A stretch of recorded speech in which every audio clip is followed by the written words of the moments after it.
Benjamin Fulford le 18 juin 2018. La renaissance de la Mandchourie se dessine alors que l'Europe fait face à un été de mécontentement. Par Benjamin Fulford.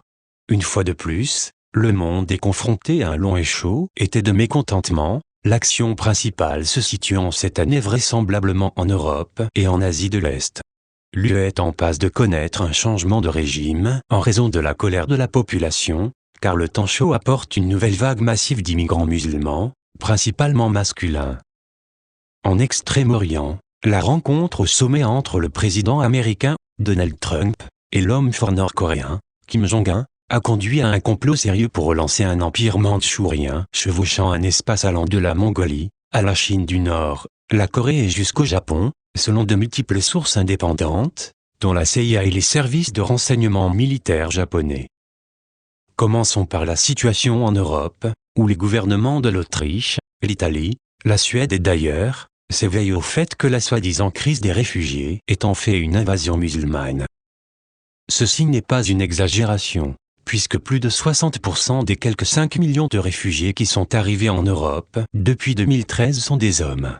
En d'autres termes, une armée de 3 millions d'hommes musulmans d'âge militaire a envahi l'Europe par des moyens détournés. Ces statistiques proviennent d'Eurostat via Wikipédia. Ceci n'est pas un hasard non plus. Les réfugiés reçoivent de faux papiers. Par exemple, les hommes afghans et pakistanais reçoivent des allocations et des dépenses de voyage, ainsi que de faux passeports syriens. Tout cela leur est donné par des gens de la loge B de francs-maçons, lesquels sont à l'origine de cette crise.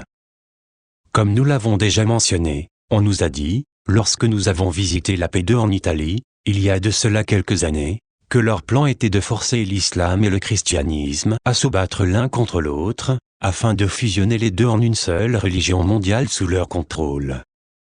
C'est là le contexte d'une série d'événements d'actualité qui ont surgi la semaine dernière, alors que les beaux jours commençaient sérieusement. Tout d'abord, le nouveau gouvernement italien est entré en conflit verbal avec la France, après avoir décidé de ne plus accueillir de bateaux remplis de réfugiés. Ensuite, le gouvernement de l'Autriche expulse les imams et mobilise sa police frontalière alors qu'une vague de 80 000 migrants s'approche de ses frontières. De plus, comme nous l'avons mentionné la semaine dernière, la Suède a mobilisé sa garde nationale pour la première fois en 40 ans, pour s'occuper des zones interdites, sans loi gouvernementale, créées en Suède par ces individus majoritairement musulmans. Cette crise risque de renverser les deux régimes, celui de la France et celui de l'Allemagne, qui sont toujours en train d'élaborer des plans pour accroître l'afflux de réfugiés. Les membres du gouvernement de la chancelière allemande, Angela Merkel, qui est favorable aux réfugiés, affirme maintenant qu'elle sera remplacée d'ici une semaine en raison de sa position en faveur des réfugiés. La situation devrait atteindre son paroxysme lors du sommet de l'OTAN prévu pour les 11 et 12 juillet 2018. Le président de la Russie, Vladimir Poutine, rencontrera le président américain, Donald Trump, vers cette période, selon des sources du gouvernement russe.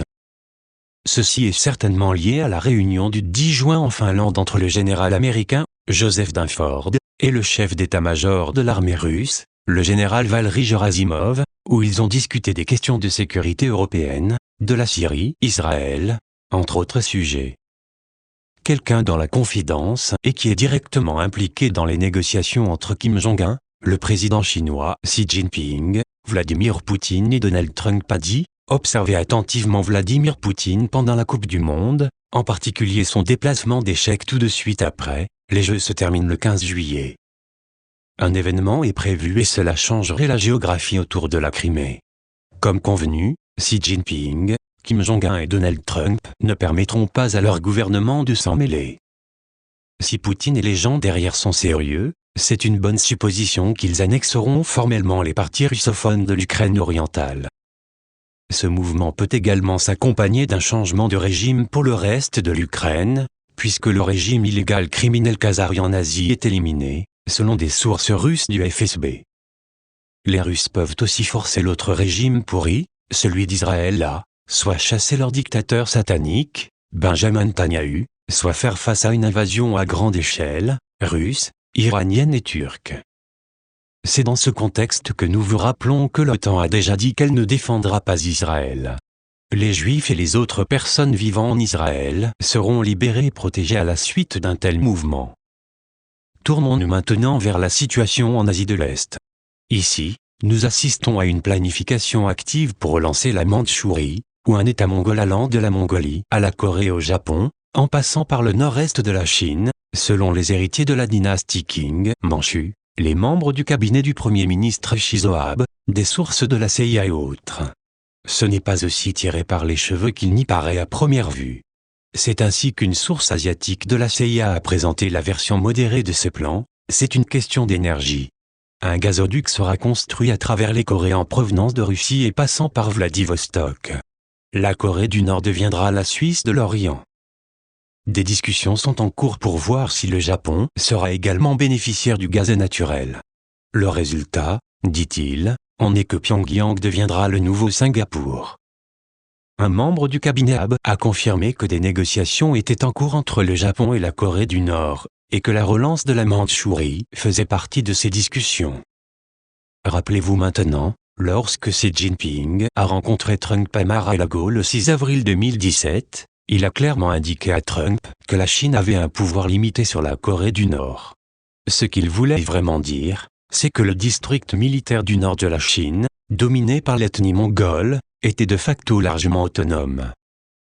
C'est la raison pour laquelle, même Xi, à la demande de Trump, a par la suite annoncé des sanctions contre la Corée du Nord, celles-ci n'ont pas été appliquées sur le terrain. Les rois manchus, pour leur part, insistent sur le fait que le G7 a financé le plan Marshall avec de l'or qui leur a été volé. Si les Américains et les Russes sont d'accord avec eux, alors soudainement le contrôle d'une grande partie de l'argent qui a aidé à développer le G7, et plus tard la Chine, tombera entre de nouvelles mains, c'est-à-dire une alliance militaire entre la Mongolie, la Russie et les États-Unis. C'est peut-être là la véritable raison pour laquelle les autres pays du dorénavant G6 jetaient de l'eau froide sur le sommet Corée du Nord-États-Unis et leur amitié retrouvée. C'est pourquoi il sera intéressant de voir ce que Poutine et Trump diront en juillet, au reste de l'OTAN toujours sous contrôle kazarien. De plus, une nouvelle est sortie la semaine dernière appuyant l'affirmation de cet auteur selon laquelle les armes nucléaires de la Corée du Nord étaient en réalité des armes nucléaires japonaises. Le gouvernement japonais a annoncé qu'après le sommet Kim-Trump, sous la pression des États-Unis, il allait réduire ses stocks de plutonium. La fabrication du plutonium est l'obstacle le plus ardu à la fabrication d'armes nucléaires, et si vous en avez, vous avez essentiellement des armes nucléaires. Par exemple, si du haut d'une échelle, vous laissez tomber 10 kg de plutonium sur 10 autres kilos de plutonium, vous obtenez une explosion nucléaire. Le Japon possède suffisamment de plutonium pour fabriquer 6000 armes nucléaires et possède également des roquettes, missiles, qui peuvent frapper n'importe où dans le monde. Comme le président Boris Eltsine l'a déjà fait remarquer, le Japon avait l'habitude de dire aux dirigeants du monde qu'il s'agissait d'une puissance nucléaire, même s'il maintenait une position publique non nucléaire. Ainsi, comme l'indique cette nouvelle, demander à la Corée du Nord de se débarrasser de ses armes nucléaires signifie en fait demander au Japon de se débarrasser de ses armes nucléaires. Un autre signe de l'émergence de cette alliance États-Unis-Russie-Mongolie, Japon plus Corée, etc., est que pour la première fois depuis 1916, un membre de la famille royale japonaise est en visite en Russie. Tout cela n'est pas le fruit du hasard. Une autre pièce du puzzle est cette nouvelle, concernant le roi de Thaïlande, annonçant qu'il prendra le contrôle des actifs royaux de la Thaïlande. Voici comment une source de la CIA en Asie a expliqué ce geste: le roi s'éloigne de la junte. Il sait que ces derniers sont contrôlés par la cabale sioniste khazariane. Le chiffre de 30 milliards de dollars est extrêmement conservateur. C'est en fait 10 fois ce montant et même plus, si vous ajoutez les avoirs de Royal Thai Gold. En d'autres termes, c'est une bonne supposition de penser que le légendaire or royal thaïlandais va être ajouté à leur King, Manchu, dans une action de prise de contrôle du système financier mondial et de le soustraire à la mafia khazariane. C'est dans ce contexte que nous devons examiner la déclaration de Trump sur une guerre commerciale contre l'UE et la Chine. Selon des sources du Pentagone, cette mesure vise à forcer le redémarrage du système financier d'après-guerre et de le soustraire du contrôle de la mafia khazariane. De plus, l'élimination de la mafia khazariane des leviers du pouvoir se poursuit aux États-Unis. La plus grande nouvelle, ignorée par les médias officiels, de la propagande, lesquels sont sous contrôle khazarian, a été l'annonce par le département de la justice, le 11 juin 6-11, que plus de 2300 pédophiles avaient été arrêtés. En outre, AT&T a été autorisé à prendre le contrôle de Time Warner, ce qui, selon des sources du Pentagone, signifie que CNN va être forcé d'arrêter sa propagande et AT&T devra recommencer à rapporter de vraies nouvelles. Pour conclure cette semaine, bien que nous évitons généralement les commentaires du marché, nous aimerions attirer votre attention sur les nouvelles suivantes. Rappelez-moi simplement que la tendance est votre ami, suivez les moutons qui vous précèdent, cela ne fonctionne que jusqu'à ce que tout le troupeau tombe du haut d'une falaise. Ne dites pas que vous n'avez pas été averti. Traduction Estelle Petite Étoile. benjaminfulfort.net